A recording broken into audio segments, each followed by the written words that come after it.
Bet the Board. What do you mean you don't bet? I mean, I don't bet. You know, I don't gamble. I don't. I never have, and I never will. Yeah, right. I'll bet you $20 I can get you gambling before the end of the day. You owe me 15 grand, pal. Pay him. Pay that man his money. It's the Bet the Board podcast. God likes me. He really, really likes me. In the end, I wound up right back where I started. I could still pick winners, and I could still make money for all kinds of people back home. And why mess up a good thing? Here's Payne Insider and Todd Furman. Welcome into the Bet the Board podcast, powered by FanDuel Sportsbook. NFC North Day as we try and figure out the pecking order in a division dominated by the Green Bay Packers. I'm your host, Todd Furman, joined as always by my esteemed colleague and co-host, the one, the only Payne Insider. But before we kick things off and break down the four teams on the docket for today, I want to remind all of you, our loyal listeners, FanDuel.com, use the promo code BetTheBoard, take advantage of your no-sweat bet up to $1,000. If you place that bet and it happens to lose, FanDuel will reimburse you with site credit, and you'll be right back in action. It is the perfect way to take advantage of some of the preseason markets that are out there. College football right around the corner, or if you find yourself betting baseball on a nightly basis, it works just as well there. Payne, my friend, we finally have a rough data point for some of the teams in the league. Before we get into these teams, preseason week one, I know a lot of the media loves to overreact to what they've seen. I'm obviously much more fascinating if there were things that impressed you or things you just go, you know what, I anticipated this, I'm putting it in the rear view and we're moving forward, not changing any of our preconceived notions.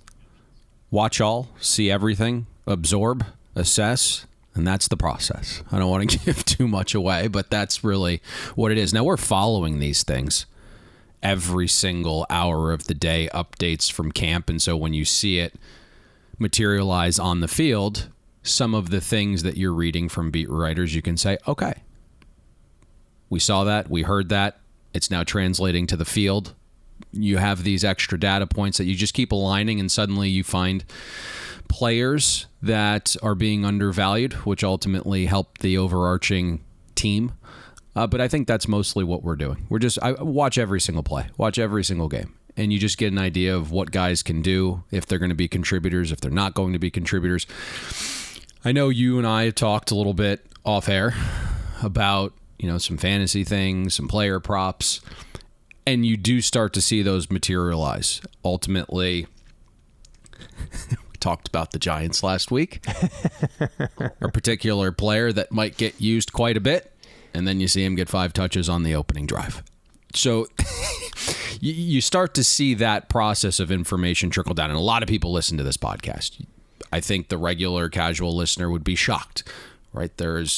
We have the data on where this listenership comes from. And at one point, Bristol was our largest listenership. And so you kind of start to see this process of, we mention something, it then gets mentioned in mainstream media, and then it unfolds on TV. And suddenly, the guy we're talking about, Saquon Barkley, a guy who was, RB 20-something 3 weeks ago, if you were looking at some of the mocks, and now all of a sudden, shooting up into the second round. So things like that is what we're looking for, because not just from a fantasy element, not just from a player prop element, but just seeing how guys get incorporated into the offense. You get a good vibe of what you're going to see in the regular season, at least from the onset. Yeah, the term historically is manifest destiny. If you're a fan of U.S. history, manifest reality can more or less be the mantra around here. So if we can keep things under wraps until fantasy drafts are done, I know it might not be thrilling for our listeners, but it may work to our benefit down the road. But you mentioned Saquon Barkley, and I think the other thing too that's always interesting when you look at some of the player prop markets that are out there. You and I don't dabble a ton there by any stretch. They're typically very high hold, but I know a lot of recreational bettors like to put up a little bit of money to win a lot, and it's always fascinating, especially with like offensive rookie of the year, to see some of the movement for skill position players, what it's done to change the buzz around Kenny Pickett, a guy in Houston who's carried the ball and looked dynamite in doing so. So fascinating to see how books respond. They always have to stay ahead of it, and it's why it's the inevitable cat and mouse game that makes us love what we do for a living. One thing we do really attack, though, is player props, over-under specifically. Yes, you mentioned some of the high hold markets, MVPs, right, coach of the year, offensive player of the year, things like that. We don't dabble in a touch, but certainly over-under yardage props, over-under touchdown props. Those are things that we're certainly navigating those markets. Yeah, and as someone who had Mac Jones at an aggressive price last year, was not thrilled to watch his status and candidacy decline precipitously, with Jamar Chase going absolutely bonkers over the final 5 games of the season. But we mentioned rookies last year, and one of the more touted rookies probably didn't live up to preseason expectations, and of course that's Justin Fields in Chicago. So we'll kick things off, as we've done for each of these preview podcasts so far this offseason, in alphabetical order, and it'll take us to the team formerly known as the Monsters of the Midway, the Chicago Bears, who find themselves at FanDuel Sportsbook 120-1 to win the Super Bowl. They are 12-1 to win the NFC North, and when you look at their win total, it's 5.5 shaded to the over. You do need to lay $1.45 to do so. In comes Matt Eberflus, first head coaching gig. Matt Nagy is out, and when you're talking about what Nagy was able to do, his rookie debut was probably the best that we saw. It was the only Bears coach in the Super Bowl era to make the playoffs in the first season. Eberflus will have his hands filled if he's able to accomplish that feat.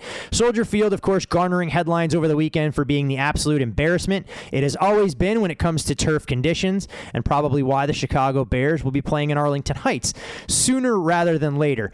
But I mentioned Justin Fields, Payne, and Luke Getsy will have his hands full trying to figure out what he can do with a sophomore quarterback, knowing that there aren't a ton of weapons that Fields has at his disposal. When you look at the passing game last year, there were really no redeeming qualities in 2021. Passing offense was 30th in EPA. And when you're looking at record, yardage, games missed, quarterback protections, I mean, there are so many ways to pick apart what we didn't see from the Bears offense. I don't want to try and cast aspersions here and say Fields is overrated. He's not going to be able to live up to his potential. But you look at some of the weapons and even the offensive line that'll be blocking for him, you can understand why this Bears win total is as low as it is, and why Bears fans are starting to jump off the Fields bandwagon. It's really interesting, all of the things you said there, because I thought I was going to start in one direction, and then it kind of lent itself to another direction, and then it flip-flopped again. One thing I will say is right off the bat, the Bears undertook substantial money. So you referenced the 5.5 number. We did go under 6.5 earlier this summer. I think what's really interesting is you have to understand that this is a business. We all love football, but at this level, it's a business. And you have a new GM in Ryan Poles. You have a brand new head coach in Matt Eberflus. They have zero attachment to Justin Fields. They didn't draft him. So when you look at what surrounds Justin Fields, maybe it's by design. You do have the 3rd cheapest running back room, the 4th cheapest wide receiver group. You went out and signed Byron Pringle, who's dealing with a quad injury that has him highly questionable to start the season, and then you went and got N'Keal Harry. He just had tightrope surgery. He's out 8 weeks. You have the 4th cheapest tight end group. You had the 8th cheapest offensive line after Chicago just spent money on Riley Reif a week ago. And then the first 2 draft picks in 2022 weren't to help Justin Fields. And so you're looking at the Bears right now. I do like those I do like those draft picks, though, on the defensive side, not to go off on a tangent. Yeah, they're not bad, right? But we're talking about how do you incrementally improve your team with a quarterback. And so you're not really supporting him in those areas, right? And I hope the regime hasn't thrown in the towel already on Justin Fields, because you said the fan base has. I don't know if that's true, but that's where you were born. That's where a lot of your friends live. I should probably roll that back a bit. The fan base hasn't officially thrown in the towel. They're desperate for a starting quarterback that can be the face of the franchise, but they were ready to send this guy to Canton and get him a gold jacket as soon as he was out there before. Expectations are tempered a little bit. I think they still want to believe in him, but we know Chicago Bears fans can be a fickle lot, and if Fields struggles over the first 2 to 3 games, his leash is going to get significantly shorter than what it was last year with all the goodwill the fan base has shown him. And it might not just be the fan base. I mean, you had a Super Bowl winning Bears quarterback in Jim McMahon come out before the 2021 NFL draft and say, Chicago is where quarterbacks go to die. My hope here is that Ryan Poles and Matt Eberflus embrace Justin Fields as their own. And you put him in positions that the last regime didn't, because I think Fields does have talent, and we saw it in glimpses.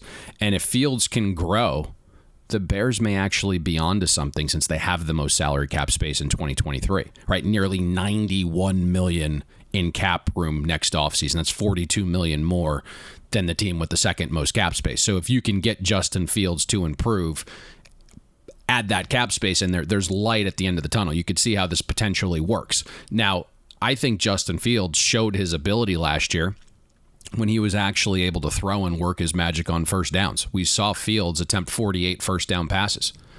On those passes, Fields was 7th in EPA per attempt. And when the play was covered, something we talked about last show with Lamar Jackson, Fields averaged more than 6 yards a carry on first down scrambles.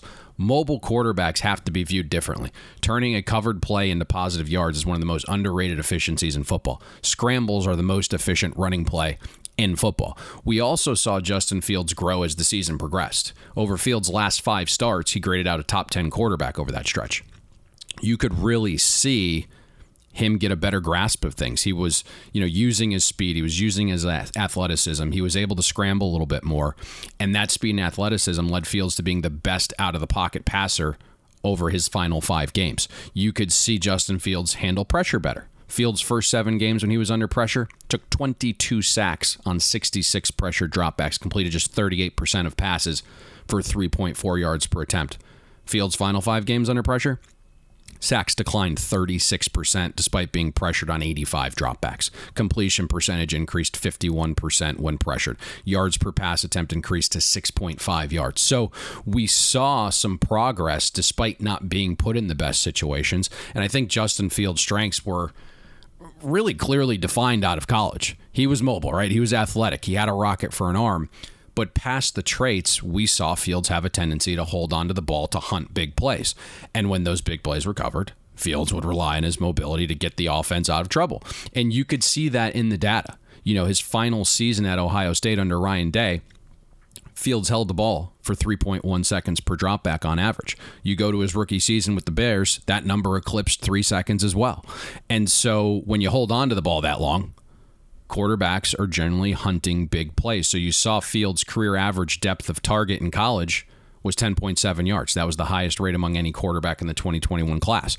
As a rookie with the Bears, Fields' ADOT was 10.1 yards. So among 38 qualifying quarterbacks, only Russell Wilson had a higher ADOT last season than Fields. You don't want to take Justin Fields' arm and mobility and athleticism away from him. But I think this is interesting because Luke Getsy comes in. He's going to be tasked with getting Fields to kind of use those elite traits within the confines of the offense. And I don't know what Luke Getsy is, right? None of us do. I didn't love how he handled Justin Fields in the opening preseason game Saturday against the Chiefs. But I have heard great things about Luke Getsy, particularly him being the man responsible for getting Aaron Rodgers to play on time and return to his MVP and Hall of Fame production levels. No surprise, as soon as Luke Getsy got there, Aaron Rodgers just suddenly took off. And I think when you look at Justin Fields and why he's intriguing to me is that when he plays within the confines of the offense, and he did so a couple times, as a rookie, right? Being able to play within rhythm is key. Fields delivered a top 5 big throw rate while having a bottom 5 turnover-worthy play rate when he played in rhythm. So that's going to be something to monitor this season. And then you kind of couple that possibility of Justin Fields playing with an OC that has a clue. The Bears playing the easiest schedule of run defenses, so we should see Fields have some support there. I think this lines up for Fields taking that next step, right? And you have some young, intriguing guys here. Khalil Herbert, I think he gets more burn this season. We know he's got the burst. He's got better speed than Montgomery. He also finished last season with a 28% evaded tackle per touch rate. That was a top 15 mark among all skill players. So I think Herbert gets a little bit more burn. We've talked about Mooney. He's going to be a target machine. My vibe is he's a really high-end number 2. But it was good to see Mooney finish 11th in win rate versus man coverage. He also evaded tacklers at the 17th best rate once the ball was in his hands. But to this point, right, Mooney doesn't have some of the necessary wide receiver 1 traits. He's not great going up and high pointing the ball. He finished 83rd in contested catch rate. Mooney's true catch rate was 84th. But I think he's a high-end number 2. But I think where I'm going with this again is if Fields continues to progress, and then he gets help from Luke Getsy, and Luke puts him in better positions to succeed against a schedule of defenses that projects to be bottom 10 in the NFL, maybe this is that confidence-building season to where you have your quarterback, and now you have $90 million plus to build around Fields next year. There's at least a path to getting out of the cellar. That said, right, again, going back to the very top, pro bettors went under 6.5, and that's why the Bears total is now 5.5. I just think this season's about having a plan for Justin Fields, realizing that he is your future quarterback, and then going out next season with a new GM, with a new head coach, and having a clearly defined plan in free agency. We'll hope for the Bears' sake, specifically in regards to Justin Fields, that the building blocks that the Bears have put in front of him do enough to keep him upright. You talked about some of the veterans that they brought in. The Bears still very much trying to figure out what that group of 5 will look like when they kick things off for real week 1 against the 49ers, trying to figure out if former second-round pick Tevin Jenkins will fit into the mix as well. When you look at this Bears team, the strength of this franchise going back 25 to 30 years has, of course, been around the defense and some of the difference makers there. But that group will look significantly different, not just in scheme with a defensive-minded head coach, but Akeem Hicks along the defensive line gone. Khalil Mack traded to the Los Angeles Chargers. Eddie Goldman no longer in the picture.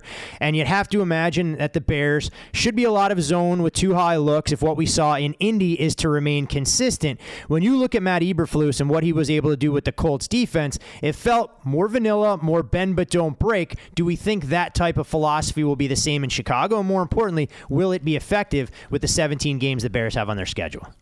I don't have much hope for the Bears defense this season. Alan Williams is the defensive coordinator. He was Matt Eberflus's defensive backs coach in Indianapolis the last 4 years. On the surface, right, the Colts had a damn good defense. Indy finished top 8 in defensive adjusted efficiency the last 2 seasons. They finished top 10 in takeaways each of the 4 seasons with Eberflus and Williams. Now, you read into what they want to do. I think you're spot on scheme-wise. Their style defensively is an acronym that they like to call HITS. It stands for hustle, intensity, takeaways, and smarts. And the one thing Eberflus and Williams have both admitted was initially the Colts players didn't buy in. Players thought it was corny. They thought it was extremely difficult because it requires guys to be intense and hustle 100% of the time, and they don't allow any exceptions to that. So it'll be interesting to see if you have buy-in to the new coach, the new defensive coordinator, that new mindset when a lot of your guys that were veteran leaders are no longer there. The Bears are also flipping from a 3-4 after 7 seasons to a 4-3 base. I just don't know if you're going to get that buy-in with all those transitions when you lose guys, as you alluded to, Khalil Mack, Hicks, Goldman. Those were the leaders. Roquan Smith is on the PUP, but also holding out for a new deal. Bilal Nichols and Tayshaun Gibson are also gone. Robert Quinn is still a Bear for now, but he's being shopped nearly every day, and he's 32 years old. On paper, the Bears have arguably one of the worst defensive lines in the league. And even though Roquan Smith isn't worth the money he's demanding, if he's not part of the Bears front 7 this season, like, yikes, right? The secondary is somewhat intriguing. It's year 3 for Jalen Johnson. The kid's been thrown into the fire. He's been asked to match up against other teams' best when he wasn't ready for it physically and was still rebounding from injuries. He's still graded out positively. I don't know if there's going to be that big leap this year. Hopefully there is. Kyler Gordon was the 39th pick. He likely starts day 1, whether that's outside or in the slot. Eddie Jackson's still there, and although he's coming off his worst season ever, right? He's 27. He's in his prime. The pedigree's there. Jaquan Brisker, who you kind of mentioned at the top, the rookie from Penn State, he's going to start alongside Jackson. He was very good in the first preseason game against the Chiefs. The secondary, to me, is far and away the most talented group of the Bears defense, and maybe the saving grace in year 1, right, with a new voice, a new personality, a new scheme change. The Bears do go from facing the 3rd toughest schedule of offenses last season to a bottom 3rd of the league schedule this season. But just with the talent here, Todd, this still does feel like a bottom 10 type defense. From the Chicago Bears and a head coaching change with questions swirling about the direction and franchise to something I didn't think we were going to say when we previewed the Detroit Lions, but there seems to be quite a bit of optimism in the Motor City around the Pretty Kitties. 100-1 for the Detroit Lions at FanDuel Sportsbook. plus 950 to win the NFC North. And when you look at the Lions win total, 6.5 shaded to the over. You do need to lay $1.25 on that particular side. When you're talking about the Detroit Lions and their 2021 season in a nutshell, they were ATS darlings, Payne, going 11-6 against the spread, underdogs in every single game, but they are, of course, looking to end a few long droughts of futility for this franchise. 2016, the last time they punched a ticket to the postseason. 1991, the last time they won a playoff game. The Dolphins are actually the next closest, and there is a 10-year gap thereabouts between the two teams. And when you look at the Lions since the year 2000, 122, 229, and 2, just 2 seasons with 10-plus wins, and 3 total playoff appearances, won just 3 games last year, and haven't gone over 5 wins in any of the last 3 seasons.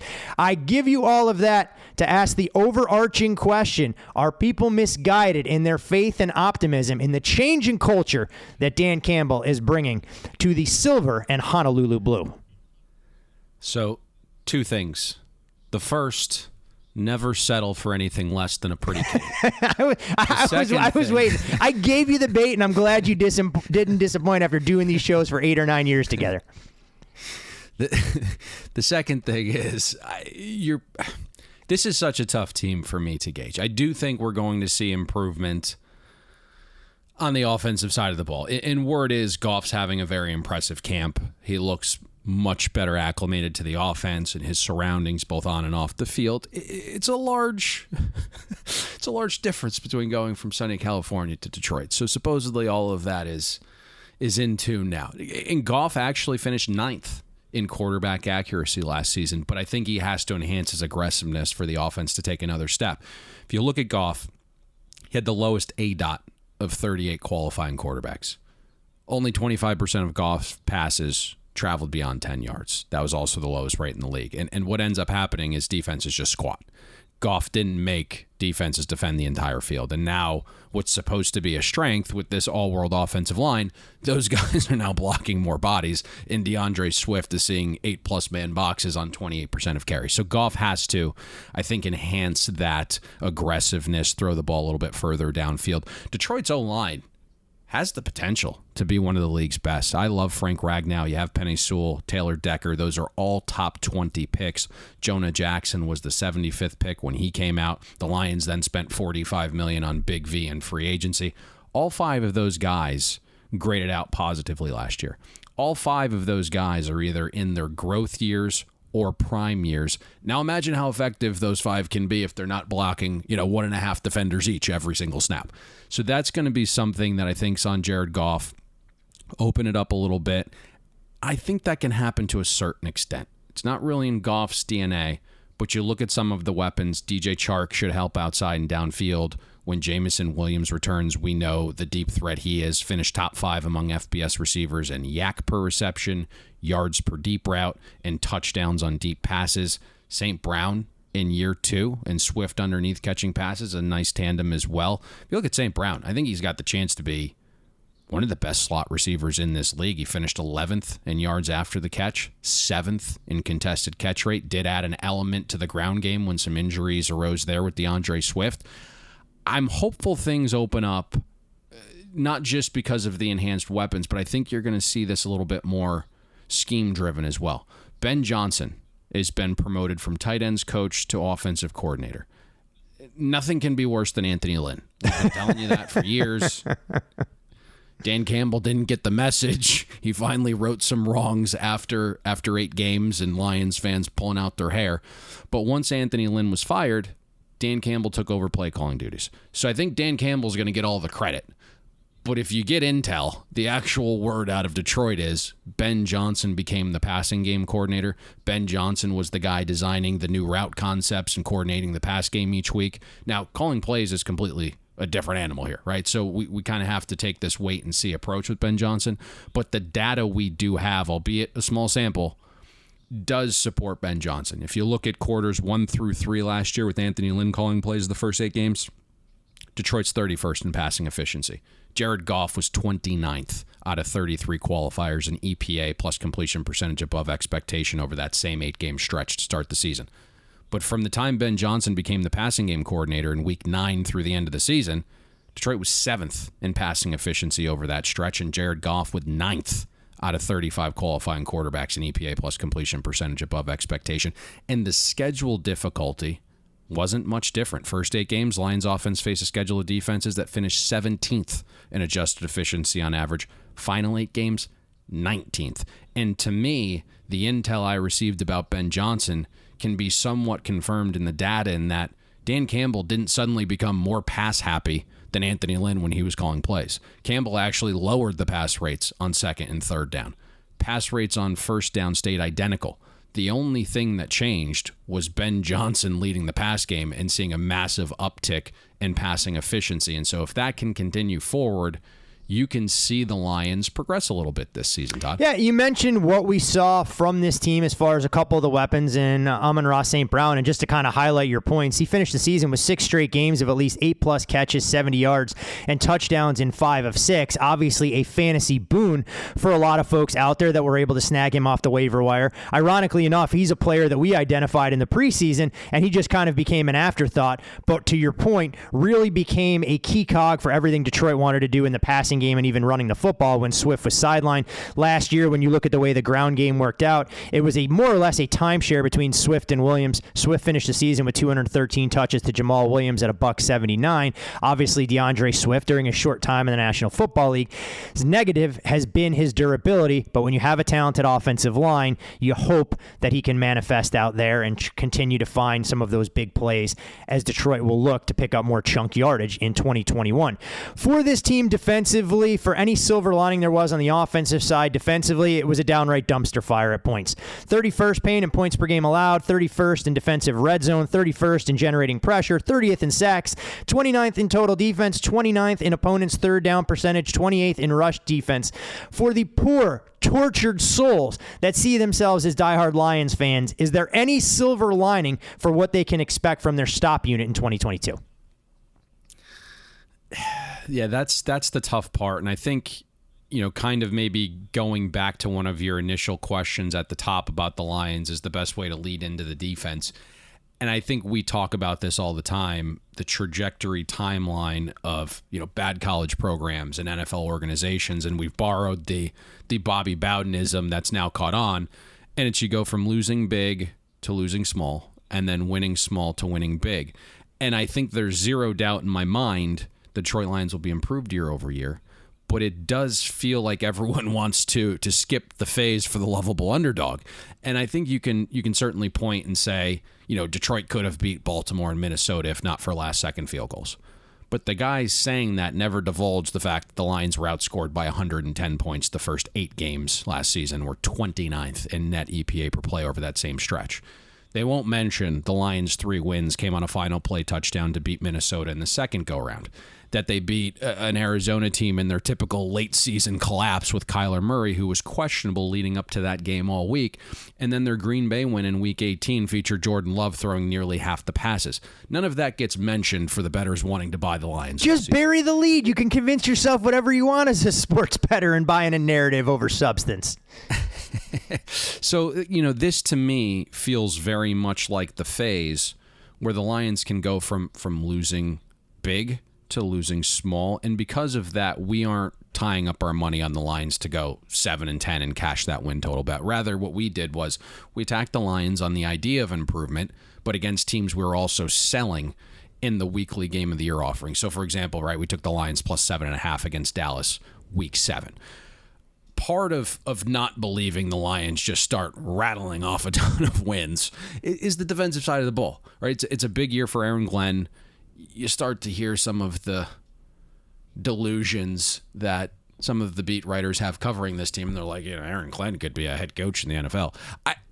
Last season was the first time we called plays. I understand the talent wasn't great. Detroit faced the second toughest schedule of offenses, and the Lions finished 28th in adjusted games lost on defense. Those are all tough things to overcome, but it wasn't like the Lions just overachieved despite those hurdles. Detroit's defense finished dead last in early down efficiency, finished dead last in finishing drive defense, finished dead last in tackling efficiency and total missed tackles. So they were kind of in line with some of the injuries and the talent they had. It wasn't like Aaron Glenn got this defense to just overachieve all of those hurdles.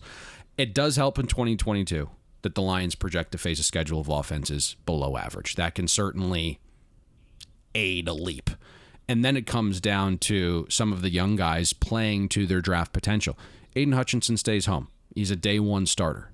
Does have some short arms, but despite that, Hutch had an 18% pressure rate at Michigan last season. Let's see if that carries over. Certainly played very well in the opener against the Falcons. Jeff Okudah has to play like the number 3 pick in 2020. He's battled some injuries. He's heading into year 3.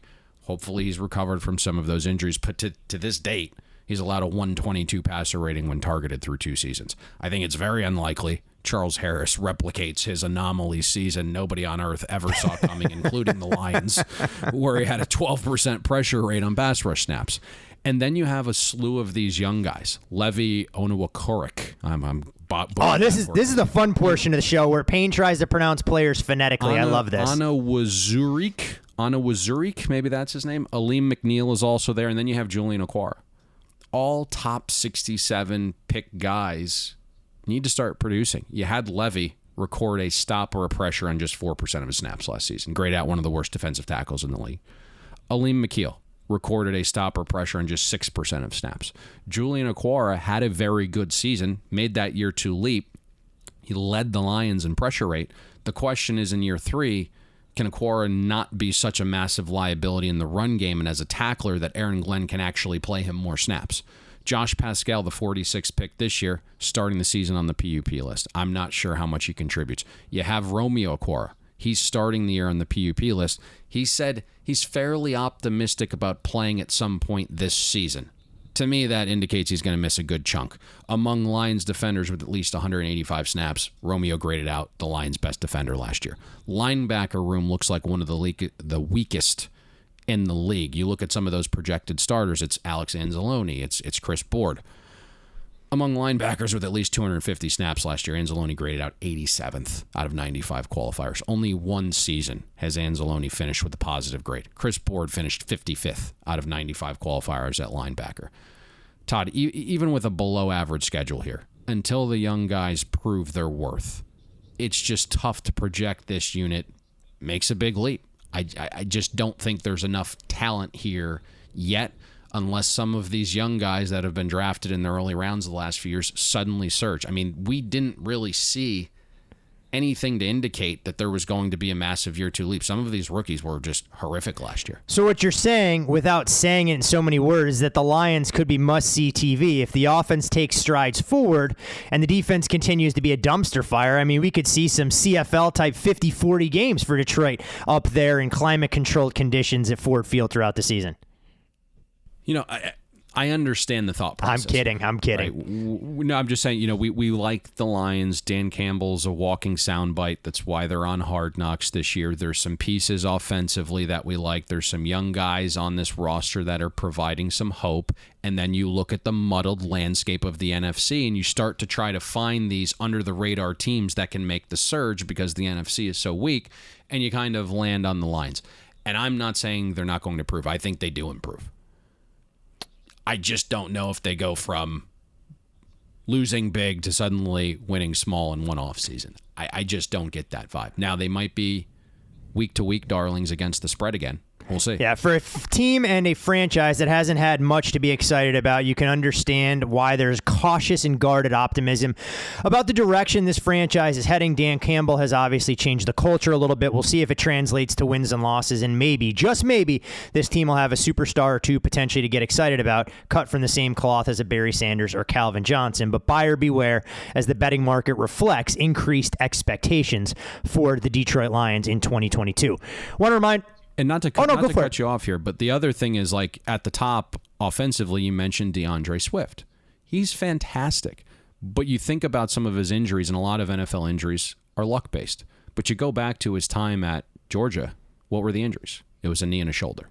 What are the injuries in the NFL? It's a knee and a shoulder. It's not like it's this, you know, random injuries, right? This time it's an elbow, this time it's a hip, this time it's a foot. It's the same injuries. And so that's somewhat concerning from an offensive perspective as well. Yeah, to your point, it'll be very interesting to see how this team is viewed and what the market does on a week-in, week-out basis, knowing that there are a lot of folks that kind of want to buy the stock. And I think a continuing theme that you highlighted when we broke down the NFC East that'll be recurring not only for the final 2 teams we have to go here, but the other 8 teams. Everyone in the NFC has question marks other than the top teams. Someone is going to have to make the ascent. So I know there are a lot of people doing some dumpster diving out there trying to look at those teams projected to win 6 to 7 games, figuring out who may be able to make that rise to 9 or 10 games and flirt with wild card contention within the division. I want to remind all of you, our loyal listeners out there, to follow Payne on Twitter at Payne Insider. I'm Todd Furman. You, of course, can follow me there. Most importantly, follow the podcast at Bet the Board Pod. And we've been remiss in reminding all of you that the Bet the Board Pro Football Pick'em contest is back. As great a prize pool as ever. Want to encourage all of you guys. It's absolutely free, 5 games a week over the course of 18 weeks regular season. The most prestigious free NFL handicapping contest out there. We've sent out the tweets. We've circulated on all of our social media feeds. There'll be plenty of links. Want to get all of you to sign up. Tell your friends, tell your families members. Get in on the fun. Absolutely free to sign up for that. From Chicago and Detroit, Payne, to the divisional favorite. That, of course, being the Green Bay Packers, who are listed at 12-1 at FanDuel Sportsbook to win the Lombardi Trophy. They're minus $1.55 odds-on favorites to win the NFC North, like they seemingly are every year when they have Aaron Rodgers under center. And when you're looking at their win total, that number is 10.5, shaded substantially to the over at minus $1.60. The Green Bay Packers became the first team in league history to have 3 straight seasons of 13-plus wins. Matt LaFleur obviously owns this record as a first-time head coach and what he's been able to achieve for a level of success in his first 3 seasons. However, the Green Bay Packers have oftentimes been a bridesmaid, very rarely a bride, as they've lost in the NFC title games 5 times going back to 2011. And as we seem to say every year with the Packers, is this finally the season that they become major regression candidates, knowing that Aaron Rodgers doesn't quite have the weaponry at his disposal. They have, however, upgraded defensively, and I'll leave it up to you if you want to start on the offensive or defensive side of the ball as it pertains into what the Cheeseheads will look like in 2022. I think the other thing is when you had your lead in there is that, yes, the NFC is a muddled mess, but also at the top, question marks, right? Question marks with the Tampa Bay Buccaneers. The quarterback just decided to take 2 weeks off for a personal matter. You're now in your 3rd string center. There's receivers that are injured. The head coach hasn't proven to be a winner. Green Bay missing some targets. Is Trey Lance the guy to take San Francisco to the top? So even the top teams have some question marks in the NFC as well. Oh, 100%. And I think, it's amazing. When you look at the AFC, so many known commodities and what should be a lot of exciting football to watch for some of those divisional showdowns. And then you look at the NFC and go, man, well, we're going to get some of these Sundays with divisional games. I'm not sure what there really is to get excited about. But, hey, look, that's why there are 32 teams in the league. And eventually someone has to win the pillow fight that may ultimately become the NFC. I think it's best just to rip the Band-Aid off. Start with the Packers offense and the loss of Davante Adams and that potential impact. We touched on this a little bit in the offseason podcast, and it's obviously tough to lose a guy that finished last season top 3 in yards per route run, target share, red zone targets, and was responsible for more than 35% of the Packers' air yards. MVS leaves as well, so your 2 best deep ball targets are gone. Losing Adams, I think this season is a far different conversation than long term. So it's not like all doom and gloom. I mean, Adams is a monster right now, obviously, but he turns 30 in December.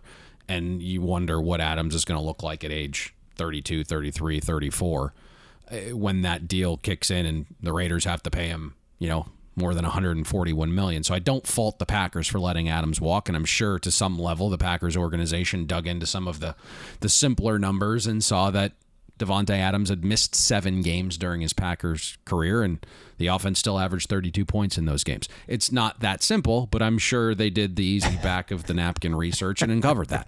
Now, the transition away from Adams and MVS also comes at a time where the Packers offense now sees an uptick in schedule strength. Green Bay faced the 11th easiest schedule of defenses last season. Now we project a top 7 schedule. Most of that is because of the increase in schedule difficulty in the passing defenses the Packers face. It's going to be a top 5 schedule of passing defenses this season. I do think there is some good news here, obviously. If you've been paying attention to news over the last 24 hours, Elkington Jenkins, Robert Tonyan, and Christian Watson all returned to practice yesterday, Sunday, the 14th. And because I'm too observant, Elkington Jenkins worked off to the side primarily on his footwork. And the footwork only included sets as if he were playing right tackle.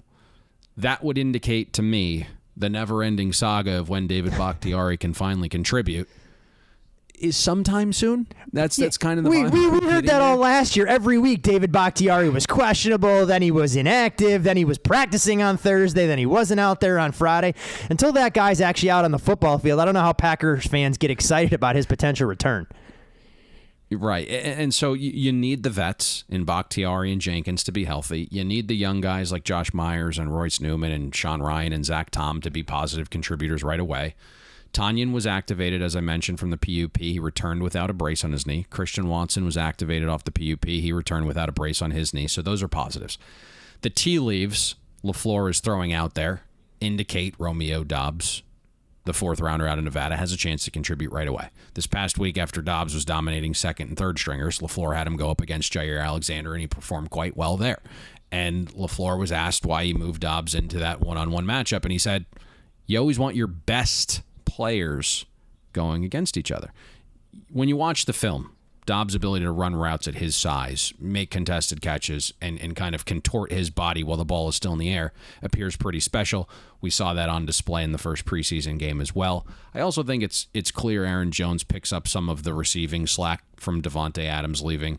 You look in his 3 seasons under LaFleur, Jones has averaged more than 65 targets per season. He's caught roughly 76% of those targets over that 3-year stretch for more than 1,200 yards and 11 receiving touchdowns. You go back to the 2019 season where Adams missed 4 games with a toe injury. Aaron Jones had 27 targets, 280 receiving yards, and 3 receiving touchdowns over that 4-game stretch. I also think it's on Matt LaFleur to kind of fuel this Packers offense with more efficient play calling. When you don't have a cheat code in Davante Adams that can just get open on third down, LaFleur is going to have to help Rodgers and his weapons by passing more in early downs until we know there's a receiver that can consistently beat tight coverage. LaFleur dialed up a 52% run rate on first downs the first 3 quarters the last 2 seasons. I think you need to up the passing level there just so your guys are a little bit better acclimated to not having to be forced into these third down situations. Overall, though, you just look at this entire picture offensively, Todd, it's difficult to envision the Packers offense finishing second in schedule adjusted efficiency this season. And it's not just about Adams, right? Schedule increases, questions at offensive line, both in health and production from the young guys. You know, if Tonyan doesn't return to form, there's zero depth at the tight end position. And while Packers fans don't like to hear this, you know, once again, last season, we saw overachievement during the regular season, right? Won 13 games, should have won 9.8 according to the Pythag, and you wonder why, you know, every year we're saying, hey, this team's a little bit overrated despite winning games, and then they bust out in the playoffs. What are realistic expectations for Aaron Rodgers, knowing the questions that are there with weapons, knowing that during the 3 years that he shared with Matt LaFleur, they've been on the same page, they haven't been there. I mean, what kind of burden falls on a veteran quarterback who now has a massive deal that I'm not quite sure he's going to end up playing to the end of that in Green Bay, but as far as the proof being in the pudding, and will he come back with a chip on his shoulder saying, you know what, Davante Adams is gone, but this offense runs through me and I'm going to be just fine? He said in a recent interview that he wants to play 4 seasons. So let's see how that ultimately unfolds. We did see some regression in some of his deep ball passing, and that's why I alluded to the fact of losing your 2 best deep ball receivers heading into this year could kind of lend itself to a little bit more regression deep down the field. When you look at what he's accomplished, he's been revitalized over the last 3 seasons. And, you know, again, Luke Getsy was the guy that was credited with some of those improvements, but the career he's had, especially recently, with the ability to not turn the ball over. Certainly there's more pressure on Aaron Rodgers this season, but that's why I think it comes down to LaFleur being a little bit more efficient in some of his early down play calling until we figure out we have established receivers here. I understand that they were quite efficient running on early downs, but relative to passes, they were not efficient. So you're going to have to throw a little bit on early downs, a little bit more, rely on Aaron Rodgers' arm, and then not put the pressure on some of these receivers that, again, to this point, we just don't know those roles. Allen Lazard, it's a decent 2 or 3 We know the rapport there with Aaron Rodgers. Rodgers really likes him. What is Sammy Watkins at this point in his career? Is Dobbs ready game one to be that elite outside receiver? What is Christian Watson, who's now lost his entire training camp to this point? Is he going to be a day one contributor at a very difficult position to learn without being on the same page as Aaron Rodgers pretty much this entire offseason? So those are the things that concern me a little bit. But again, just put more on Rodgers' plates on early down, alleviate some of the pressure from some of those receivers that we're not quite sure can be leading men. All I know is that when it comes time for your annual Hanukkah basket, I'm putting some hallucinogenic tea in there. If I can get that kind of performance out of Aaron Rodgers with such a substance to clear up his mind, I can only imagine the kind of doors that'll be unlocked in your handicapping brain going forward. So just something to think about and keep in the back of your mind. For Green Bay offensively, there are questions there, but I do think there's reason for optimism for Joe Barry and what this team will bring to the table defensively. We know Kenny Clark has become an absolute man-child in the middle, but the Packers needed more beef along the defensive line. They went out and they bring in Jaron Reed to try and help with that situation. We've seen a heck of a lot more from this team at the linebacker position. Rashawn Gary starting to come into his own as an edge rusher and really change some of what the Packers could do on defense. Preston Smith has to get back to what we saw in 2019-2020 for producing more. Devondre Campbell parlayed a breakout season into a longer-term deal. But when you're talking about Green Bay defensively, something we never would have said years ago, the true strength, at least for me, Payne, is what this team brings to the table in its secondary with Eric Stokes, Jair Alexander, and now, of course, they add Rasul Douglas to try and help out that group. All signs point to the Packers defense making a leap. From a unit in the bottom third last season in defensive adjusted efficiency to a defense that I think can compete to be a top 10 group. Right off the bat, the schedule of offenses Green Bay faces this season projects to be bottom 7. And some of the lead indicators for both future success and variance should even out and point in the favor of Green Bay this year. So, number one, Green Bay finished 12th in early down success rate defensively, a far better mark than their 22nd overall defensive efficiency rating, typically an indicator of underperformance and some positivity for things to come. Number two, right, the variance metrics typically even out over time. Green Bay was 27th in third down defense. They're 26th in finishing drive defense. Those should bounce back to normal rates, especially the third down defense when thinking about Jair Alexander playing more than 5 games this season, right? Having one of the best shutdown corners is a luxury, but Jair only played 20% of defensive snaps. If you go back to his last full season, Alexander allowed 48% of targets to be caught, a 54 passer rating when targeted, 17 pass breakups and interceptions to just 2 touchdowns allowed. So getting back a premium corner, I think bodes well for a massive leap on third downs. The other thing you love to see is pressure generated that doesn't come from the blitz. Packers had a 33% pressure rate on non-blitzes, best in the NFL. I think that number's impactful when you think about, Zadarius Smith only playing 37 total snaps last season. I know a lot of people talk about him not being there this year, but Green Bay's already lived life without Zadarius and performed just fine. So the idea of drop-off without him, a guy that didn't play last season really, probably isn't a thing. And then you look at the talent that was added to the front seven. Quay Walker, Devontae Wyatt, 2 of the first 28 picks, and both from one of college football's most historic defenses. I would guess early on, Devondre Campbell is a guy that allows Quay Walker to fly around and not think too much. Devontae Wyatt has had a relatively quiet camp to this point, but did flash in the Packers' final scrimmage, and at 300 pounds, he ran a 4.7, the best mark of any big man at the Combine. So that combination, once the technique is enhanced, you probably leads to a player you can plug and play right next to Kenny Clark at some point.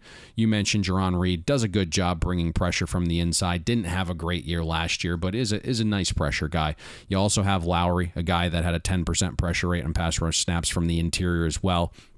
The only questions that I have coming into the season for Green Bay's defense that would maybe halt drastic improvement is if Devondre Campbell can continue that rate of play, or does it just drop off a cliff? I mean, he graded out the second best linebacker in the NFL last year. He only had one season where he graded out positively in his career prior to last year, and that was a 5-season stretch with more than 4,400 snaps.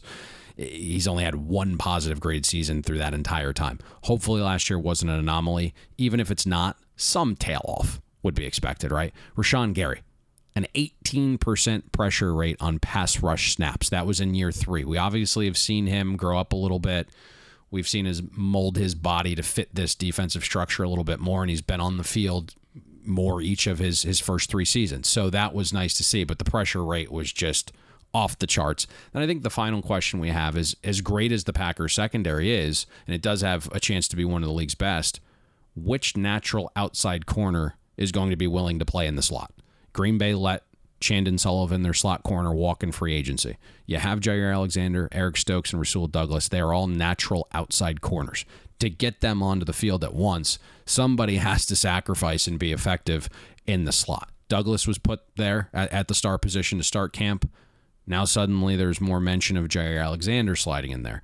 There's not a ton of depth at corner either, so I'm interested to see how this shakes out. You have Adrian Amos and Darnell Savage round out the safety tandem there. Feels like a decent bounce back year for Savage is coming.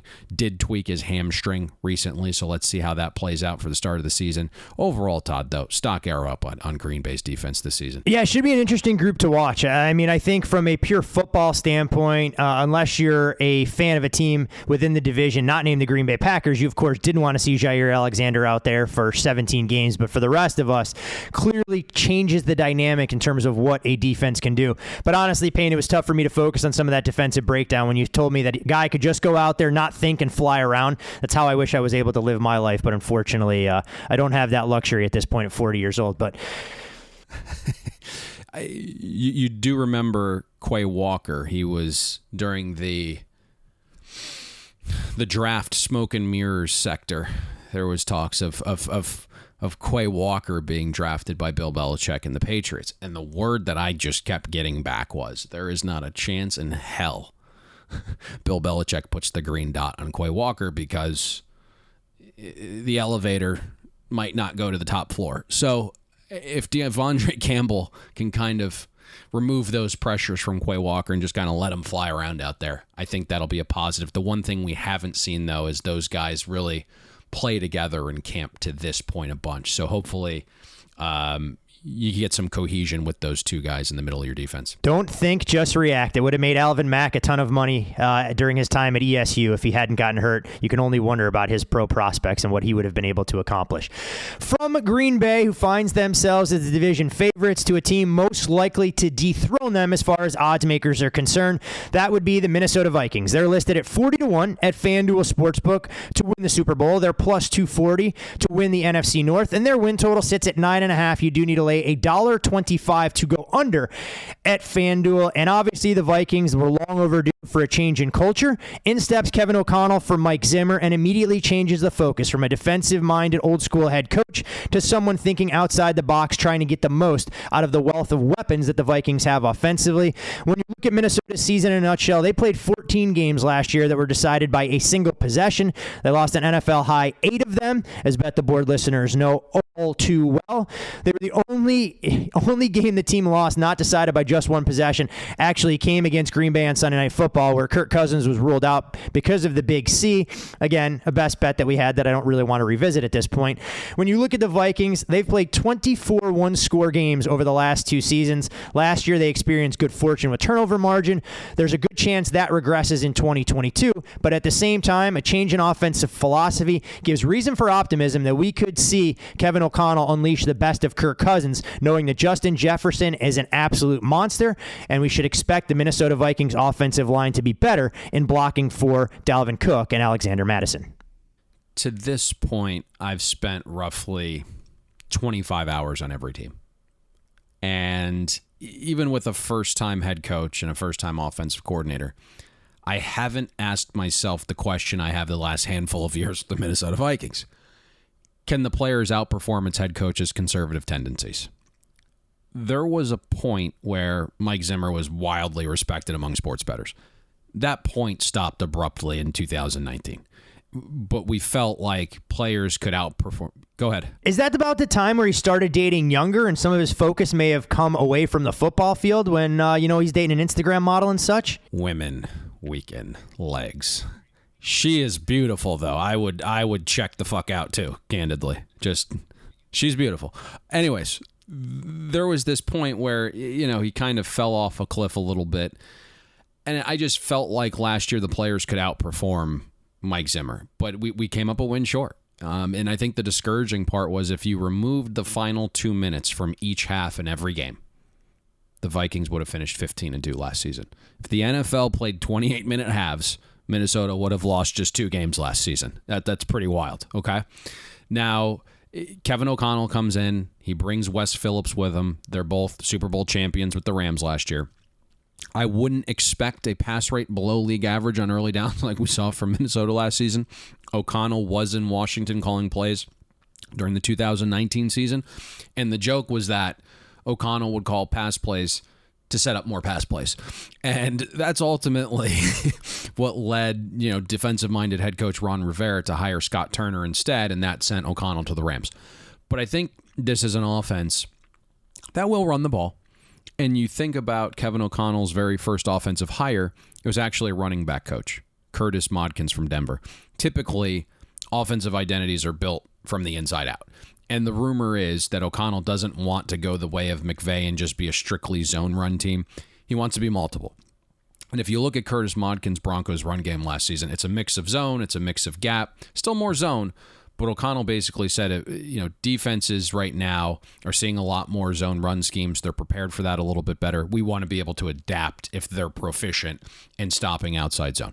I think that's important when assessing, the 8,000-pound elephant in the room, and that's the Vikings offensive line. It feels like that's the issue every single year. On paper, and in our player and unit projections, Minnesota does appear better suited as run blockers than pass protectors. Minnesota has the potential to be an above-average run blocking team and one of the worst pass blocking units. Hopefully, it does improve. The other element here is if you're not running as much, and you're not strictly running a zone scheme, what's the passing attack look like? The last 2 seasons under O'Connell, Matthew Stafford has thrown with play action on just 23% of snaps. Stafford didn't finish in the top 20 among qualifying quarterbacks either season under O'Connell in terms of play action usage. Kirk Cousins is one of the very best play action quarterbacks in the league. Passer rating was 18 points higher last season with play action. Sack rate decreased. ADOT increased. Accuracy was better than 80%. Turnover-worthy plays decreased while big-time throws increased. Cousins is substantially better with play action. So I think, we're going to learn a lot about O'Connell's offense and how it may look a touch different molding to his current Vikings rosters in the preseason. That was one of the things I was looking for yesterday, kind of going back to your question at the top. One thing we know, right? Offensive line play is vital, especially for Kirk Cousins. It's not for a lack of trying either, right? You look at what Minnesota's spent in draft capital on first and second round picks over the last few years. It's abundant, right? You look at Brian O'Neill, made a Pro Bowl at right tackle last year. Christian Darrisaw, even though he finished 67th in pass block win rate among tackles, was a fantastic run blocker. He overcame an early season injury. Darrisaw did improve as the season goes on, and if you listen to Danielle Hunter, he said Darrisaw looks night and day compared to this time last season. Ezra Cleveland appears to have found a new home at guard. Finished 5th in run block win rate last year. Did finish 44th in pass block win rate. So, again, not the best pass protector. Hopefully, in year 3, there's a decent chance for ascension there. And then the surprise thus far, and it's not set in stone, but Ed Ingram, the 59th pick out of LSU, starting to see a little bit more first-team reps at right guard, even though Jesse Davis was the perceived starter at that job. Did start there yesterday at right guard during the preseason game. Still a few weeks to go, so keep an eye on that. But I think it's important, right, to kind of focus on the offensive line for me because you have Kirk Cousins. And yes, I think across the board, you look at Cousins, he continues to be a quarterback that's better than perception. The money he's made, right? All the guaranteed money, being one of the first quarterbacks to get that guaranteed money, everyone kind of views him as needing to be, elite or the best quarterback. But I think when you look at him, he's certainly performed quite well. And you go from this stale run-first offense with a coach that hated him to an offensive mind in Kevin O'Connell who was telling people like Cousins is his quarterback while still preparing for the Rams Super Bowl. To me, that says a lot. And you look at Cousins' splits when he was kept clean versus pressure, they're pretty staggering. It's one of the largest dichotomies in the NFL. Graded out 19th best when pressured among qualifiers, graded out 2nd when kept clean. Only Joe Burrow was better last season when kept clean than Kirk Cousins. So it's going to be vital, right, in this Vikings drop-back offense to maybe bring in some more quick passing, have a little bit more of a rhythmic offense. Let's see if that's ultimately what unfolds here. Justin Jefferson, you mentioned, is just an absolute animal. I think he's going to be, you see why he's going early in round 1 now in fantasy drafts, just because he's continuing to get better. The offense is going to be a little bit more pass heavy. If you listen to some of the things going on in camp, he's just been an absolute monster. I think he's going to have a fantastic season.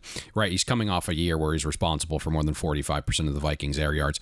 Adam Thielen is healthy. I understand he's getting up there in age, and he's probably not talked about as much as Justin Jefferson now, but the word out of camp is that he's kind of thriving and is very fine being, number 2 on this team.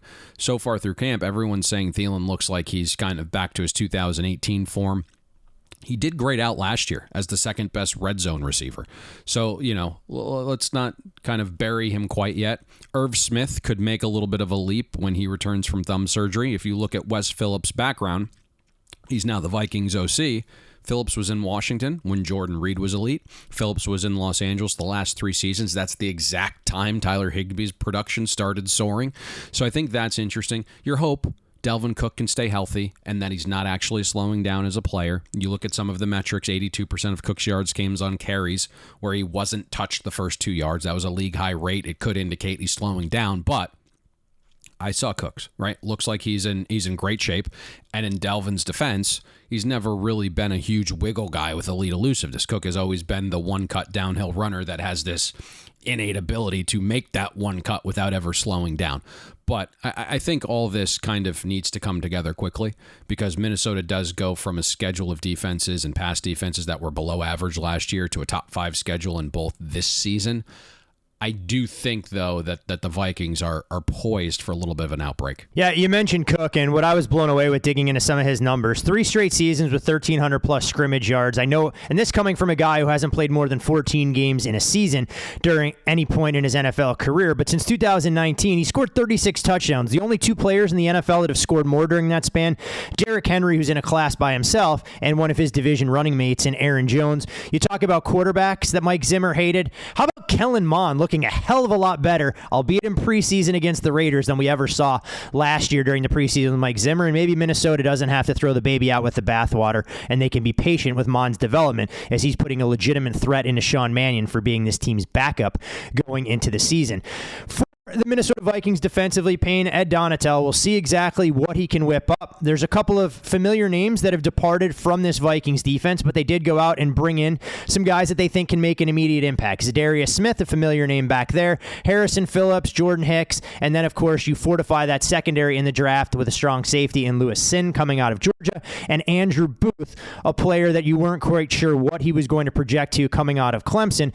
But this is a stop unit that would have made the Purple People Eaters absolutely cringe a season ago. They finished 30th in total defense. Only the 2013 Vikings had a worse mark in franchise history. They were 28th in passing yards per game allowed, 24th in points per game, 22nd in passing touchdowns, and one of the league's absolute worst run defenses, finishing just inside the top 30 in EPA per attempt. When you assess the Minnesota Vikings defense, where do you see this group going, knowing that a healthy Danielle Hunter, though, can change quite a bit of what the Vikings are able to do?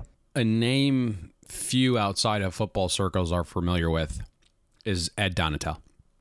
I really think he's going to have a very good season here. He's a Vic Fangio disciple whose specialty is coaching the secondary, so we love that pedigree when you're thinking about, a Vic Fangio style defense, a coach that specializes in defensive back play in an era where most offenses are going past first. So I like those things. If you listen to Donatel's first presser, he came out and said, expect the defense to be multiple. Expect that we dictate here, that we're going to flip from a 3-4 and kind of, be a chameleon and go to a 4-3 at sometimes. I will use both fronts, make defenses, kind of scheme against both. The positive for Minnesota is the Vikings go from facing a top 3 schedule of offenses last year to a bottom third of the league schedule this season. I think Donatel has to figure out maybe how Minnesota can be better on early downs. That's something we kind of spotted pretty early, right? Like that decline on early downs we sniffed out 3 seasons ago metrically. And even though it didn't, fully impact the overall defensive efficiency at times, we saw that it was pretty evident last year where finally the early down woes meshed with the overall unit. Minnesota finished 30th in early down defensive efficiency, surrendered 6 yards per play on first down alone. They weren't good situationally, bottom third of the NFL in red zone defense. And, aside from being crotchety and players not liking him and hindering the offense, once Zimmer's defense fell off a cliff, you could no longer keep him, right, with all the other elements I mentioned. So a ringing endorsement for a guy. When you check 4 boxes all trending in the negative direction, it makes it tough to retain your job as an NFL head coach. Yeah, I think the other thing is we also know how important health is for the Vikings when you kind of assess them, right? Last season, they had the 5th most injured defensive line. You're dealing with a guy in Danielle Hunter who's played 7 games in 2 seasons. Zadarius Smith only played 1 game last season. He turns 30 in 3 weeks. Patrick Peterson is aging. So even though Kevin O'Connell's an offensive mind, he comes over from the Rams with that mindset similar to Sean McVay in that they care about health first and foremost. So the vibe in the Vikings training camp thus far is much different compared to recent years in terms of player positivity and the number of players in the training room. Players have raved about going as hard as possible for a few days and then cutting back the intensity. And so far, that's kept the Vikings healthier than they've been at any point in any offseason under Zimmer. To this point, hopefully that continues, right? There's clear variance here as well. I think, you're looking at an uptick here, but if Danielle Hunter and Zadarius Smith can stay healthy, those 2 guys finished number 1 and number 2 in total pressures in 2019. 181 pressures from those 2 guys that season. Then you have Patrick Jones and DJ Wanham, right, as edge depth. Harrison Smith is a first ballot Hall of Famer at safety. He doesn't really appear to be slowing down, but he is nearing 34. Patrick Peterson's nearing 33. His production did drop off a cliff the last 2 seasons, but this new system fits him better. So the Viking secondary does have this, massive dichotomy in that it needs its veterans to have something left in the tank, while the 4 highly picked prospects and Cam Dantzler and Andrew Booth and Cameron Bynum and Lewis Seen need to grow up, right? And if Minnesota can have the aging veterans produce another season while the young guys grow up simultaneously, this could be a boom type secondary. If not, maybe it busts out a little bit. Delvin Tomlinson and Harrison Phillips are 2 nice bulk pieces Minnesota has up the gut. Both graded out top 16 in defensive tackles last season. Harrison Phillips finished 8th in run stop rate. That's big for a defense that finished 29th in EPA per rush allowed. Need Eric Kendricks to return to the 2019-20 form. One of the best linebackers in the league over that 2-year stretch. He's coming off his worst season ever, so I think a bounce back's coming there. And then you add Jordan Hicks, who had a nice coverage season last year. Finished 12th in yards allowed per coverage snap. And then the rookie, Brian Asamoah, he is receiving rave reviews. I just think we should be buying the Vikings defense finishing better than its schedule adjusted efficiency rank of 16th last season, Todd. I just see, with health, with some of these players, there's really a spike in young talent here. I think you see some improvement from some of the older guys health-wise, a few nice little pieces added here or there that kind of are quiet under the radar. This, to me, is a buy defense. This has been one of the most intriguing teams in the National Football League, not just last year, but over the last couple of seasons, trying to figure out when they get it right offensively, simultaneously with being able to get it right defensively, knowing what the home field advantage brings. It's oftentimes underrated. There's a reason that the Vikings have been point spread darlings playing at US Bank Stadium, and we'll see if that's able to continue. And of course, when we're talking about the NFC North pecking order, we'll get a great indication of where a lot of these teams stand right out of the gates when the Minnesota Vikings play host to the Green Bay Packers, arguably one of the more entertaining regular season football games we saw a season ago. Not 1, not 2, not 3, but 4 extensive team previews as we are officially through half of the NFL preseason preview series here at the Bet the Board podcast. And we do, of course, have one element we will get to shortly. But as always, I want to remind all of you, our loyal listeners, FanDuel.com. Use the promo code code BETTHEBOARD. Take advantage of your $1,000 no sweat bet just in time for football season. FanDuel has you covered each and every week, not only during the preseason, but the regular season as well. And also want to remind all of you guys, if you haven't already done so, still time to get your entry in for the absolute best free handicapping contest that you can participate in this fall. We'll tweet out the links, we'll share all of those, and make sure that we remind you countless times before the Bills play the Rams on opening Thursday night in early September. But Payne, this is the part of the show where they've digested everything that you've thrown at them, all sorts of analytics, breakdowns of schedule, personnel, coaching, what have you. But as far as investable opportunity this season, where are we headed, my friend? It's difficult to navigate the North right now, and similar to what we said last season, I'm not sure we're going to have 13 future bets as best bets on our preview series. I will say this. We like the Vikings this year. We did bet them over 8.5 wins. There is some straggling 8.5s out there. You have to go over $1.60, $1.65. There are a slew now of alternate win totals that get you to that same price as well. I like that number. If I had to then tier it afterwards, I think over 9 at minus 10 would still be better than make the playoffs even money. Just thinking about that landscape in the NFC, probably do need to get to 10 to make the playoffs. So I think when you're looking at that, that's kind of how I would order them. So if you can get some attachment to the Minnesota Vikings, that would be the best bet, preferably over 8.5.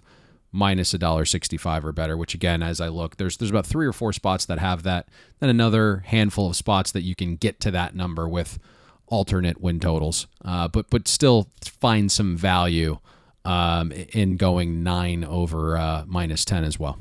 The Minnesota Vikings, the official team of the Bet the Board podcast, or so it seemed over the last handful of years. Time for the purple and gold to right some of their wrongs and take us to the promised land with a double-digit win season. No doubt a team trending in the right direction with an adjustment at head coach from crotchety Mike Zimmer to up-and-comer in Kevin O'Connell. All right, my friends, that is the AFC North. We'll, of course, be back with you on Thursday as we hit the midway point of the Bet the Board podcast preview series. Payne, any final parting shots that you would like to share with our loyal listenership before we come back? Let's call it about 72 hours from now. Nada. Back on Thursday. All right. With the Minnesota Vikings, a win total, ticket in hand, hopefully by the middle of December. For all of you, our loyal listeners, hopefully we'll see you at the window. Thanks for listening to Bet the Board. You can catch Todd and Payne every Monday, Wednesday, and Thursday during football season, breaking down the biggest NFL and college football games. And to make sure you don't miss any free best bets, subscribe to Bet the Board on iTunes, Google Play, Spotify, or wherever you listen to podcasts.